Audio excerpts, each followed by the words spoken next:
The frost had already crept into the corners of the diner window by the time Wade Kessler counted his last $4.30 onto the counter, and somewhere behind him, an old woman was shaking, not from cold, from hunger. He noticed it before he noticed her face.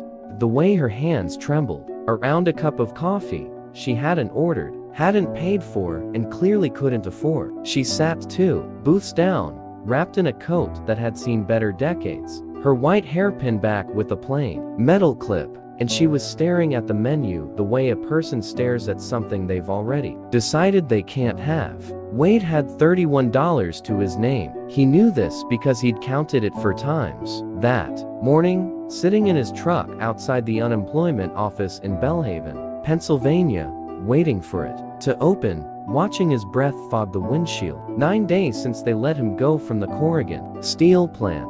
9 days since his supervisor, a heavyset man named Dutch Halloran, stood in front of the whole floor crew and said the word theft like it belonged to Wade the way his own name did. He didn't steal anything. He'd said so, calmly twice, and then loudly once, before they walked him out past men he'd worked beside for 6 years, none of whom would meet his eyes. Now it was Thursday, and his daughter Etta was at his sister's place doing homework at a kitchen table that wasn't hers, and Wade was in a diner he couldn't afford, spending money he needed for gas, because the woman in the booth had just tried to order a bowl of soup, and quietly told the waitress, "Actually, never mind. Just the coffee." He didn't decide to do it. His body did it before his mind caught up. The way his hand went into his jacket pocket and pulled out 3 of his $4 and set them on her table. "For the soup," he said. "Get the soup." She looked up at him, and there was something in her eyes that didn't match the rest of her. Something sharp, assessing, like a woman doing arithmetic. No one else in the room could see. "I don't take charity," she said. "It's not charity," Wade said. "It's soup. Everybody needs soup." She almost smiled, almost. "What's your name?" she said. It wasn't a question so much as a demand wrapped in politeness. "Wade." "Wade." "What?"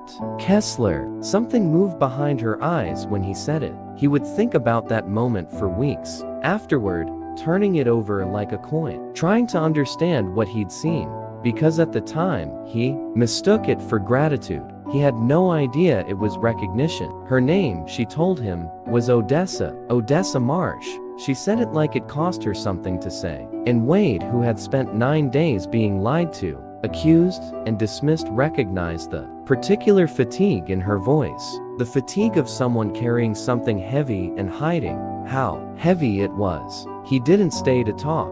He had somewhere to be. A temp agency across town that closed at 5.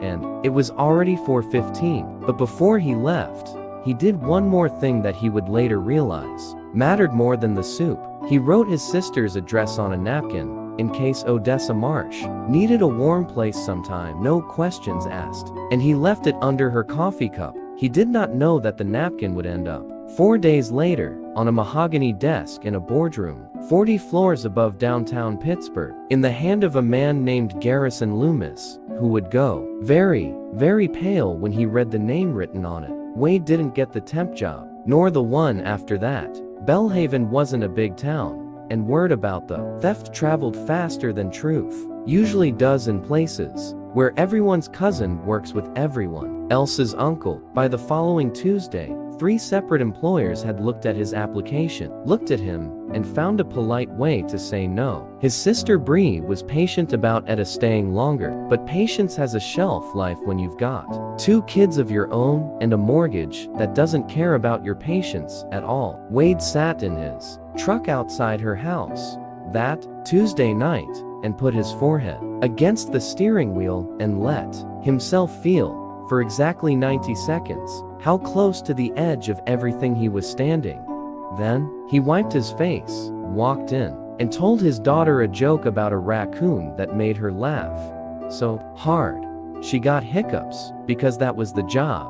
Now, that was the only job he had left, keeping an 8-year-old from finding out how frightened her father was. He didn't know that 200 miles away, a woman named Odessa Marsh was in a hospital bed, refusing to let anyone call her real name to the press, going through 17 years of internal audit. Files from a company called Corrigan Steel, a company she had quietly owned 62% of since her husband's death, a fact known to fewer than a dozen people on Earth. She had been at that diner because she did this twice a year, without warning, vanished from her life, wore old coats, sat in ordinary rooms, and watched how the people running her companies actually treated the people who worked for them. Not because she distrusted her executives, because she'd learned the hard way that executives lie beautifully and workers don't know how to. She'd heard about a theft accusation at the Belhaven plant 3 weeks before she ever sat in that booth.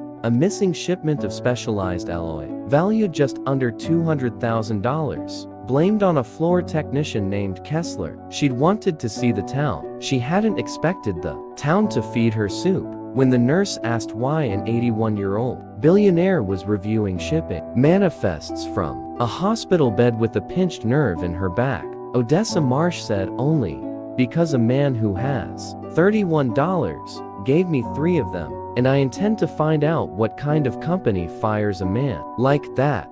The darkest morning came 12 days after the diner. Wade woke to a hammering on his apartment door at 6:40. 2 police officers, a detective named Renfro, flat-voiced, unimpressed by Wade's confusion, holding a warrant with Wade's name typed clean and official at the top. Not for the missing alloy, for something worse.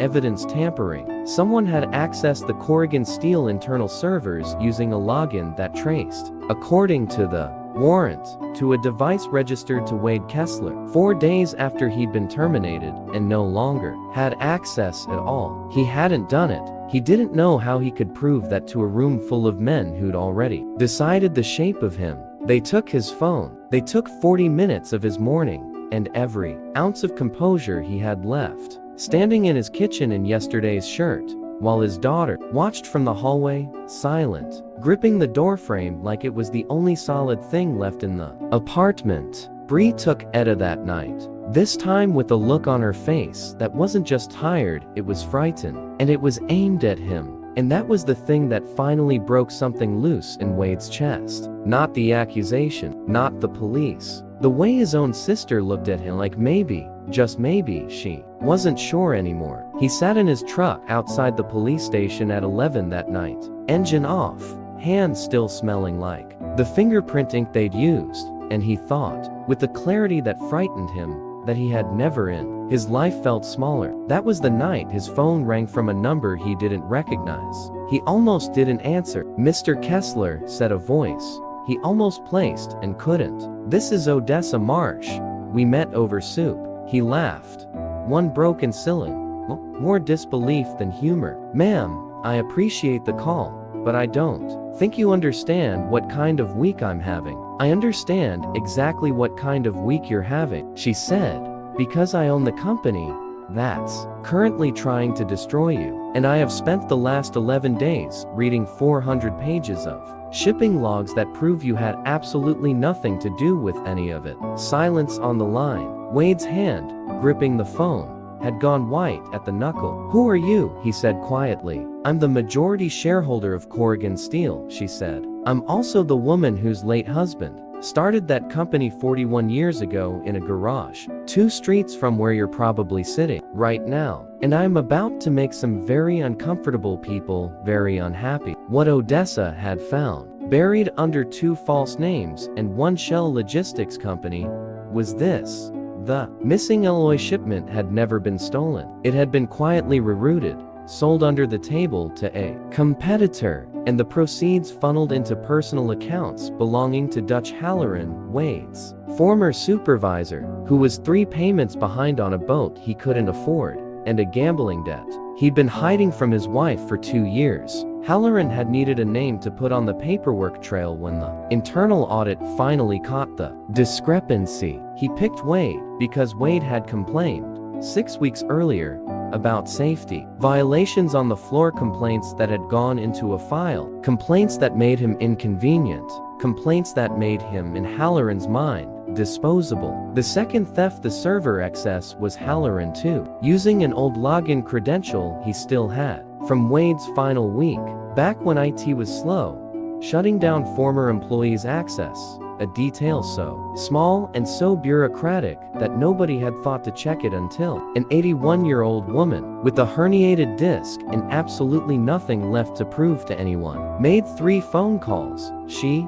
wasn't supposed to be able to make from a hospital bed.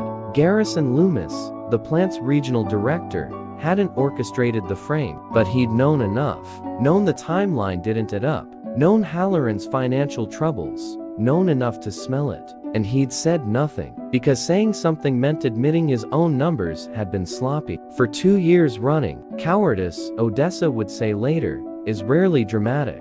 Usually, it just looks like silence in a meeting. She had all of it documented within 9 days. Getting the district attorney to move on it took 4 more, and those 4 days were the longest of Wade Kessler's life, because he didn't know yet that any of this was happening. All he knew was that his hearing was Friday. His daughter was asking questions he couldn't answer, and a stranger from a diner had called him once and then gone quiet.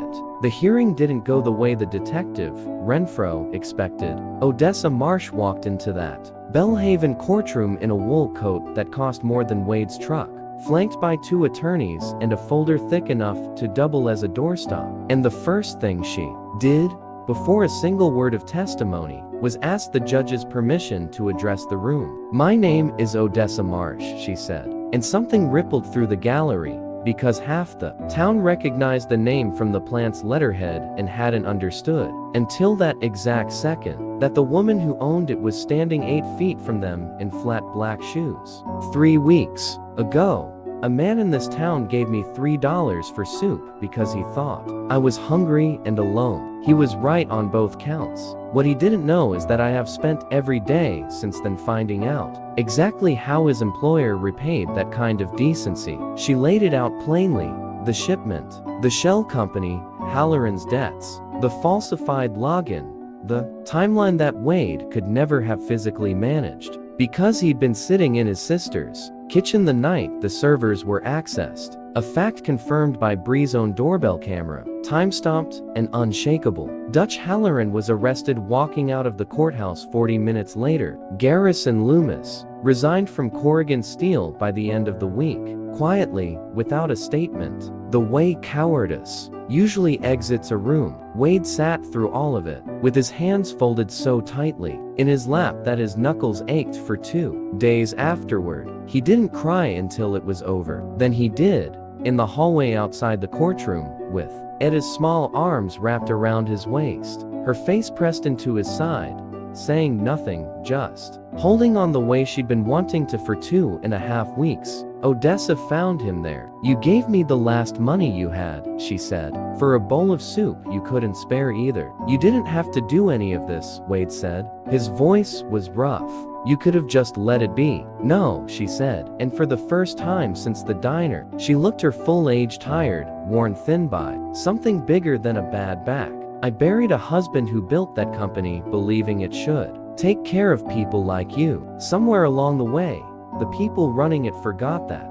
I didn't do this for you, Mr. Kessler, not only for you. I did it because I needed to know the company still deserved his name on the door." She offered Wade his old job back, with Halloran's position, if he wanted it. He said he'd think about it, and 3 weeks later, he took it. Not because of the money, though the money mattered, but because he wanted to be the kind of supervisor who checked in on the quiet, complaining ones, instead of finding them convenient to blame. He never told anyone in town the whole story.